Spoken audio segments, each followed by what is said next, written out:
Et nous partons tout de suite pour Bruxelles où nous attend Isabelle Horry. Isabelle, les choses s'affinent au fur et à mesure que les heures passent ce soir dans ces estimations et dans ces projections aussi.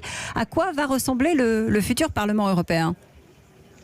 Alors, le premier enseignement, c'est que les deux grands groupes qui ont dominé la vie politique européenne depuis la création du Parlement il y a 40 ans reculent nettement.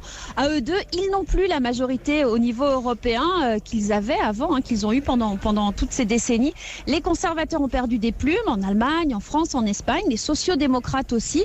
Pour former une coalition majoritaire à l'avenir, il faudra donc un troisième et même peut-être un quatrième partenaire. Et alors pour ça, il faut aller regarder du côté des centristes et des libéraux, le groupe que vont rejoindre les élus de la liste Renaissance. Cette famille-là fait clairement partie des gagnants. Elle va passer de 69 à 101 sièges selon la dernière projection du Parlement européen, notamment grâce à la République en marche. Et puis, il y a aussi les Verts, on le sait, qui sont plus hauts que prévu, sans doute autour de 70 sièges.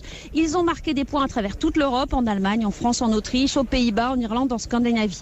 Alors, il faut aussi regarder évidemment le score de Marine Le Pen et de ses alliés. Les contours du ou des futurs groupes ne sont pas encore clairs. Ces partis nationalistes se renforcent, c'est clair, ils devraient avoir tous ensemble un peu plus de 110 sièges. On attend encore le score de Matteo Salvini. En Italie, les bureaux de vote ne sont pas fermés. Mais bon, globalement, c'est quand même pas la percée attendue. En Italie. Ouais, voilà, 23 heures. Mais on nous annonce une ligue qui pourrait être entre 30 et 35% des voix en Italie, ce qui serait vraiment beaucoup. Mais ça s'est moins bien passé, par exemple, pour ces partis-là en Autriche, en Allemagne et aux Pays-Bas. Et le Rassemblement national, même s'il fait un bon score, il est stable par rapport à son score de 2014. Puis enfin, un mot de la participation dont vous avez déjà parlé. Selon les estimations du Parlement, elle serait pour les 27, si on ne compte pas les Britanniques, à 51%. C'est le plus haut depuis 99, c'est 9 points de plus qu'en 2014. Merci Isabelle Horry en direct de Bruxelles.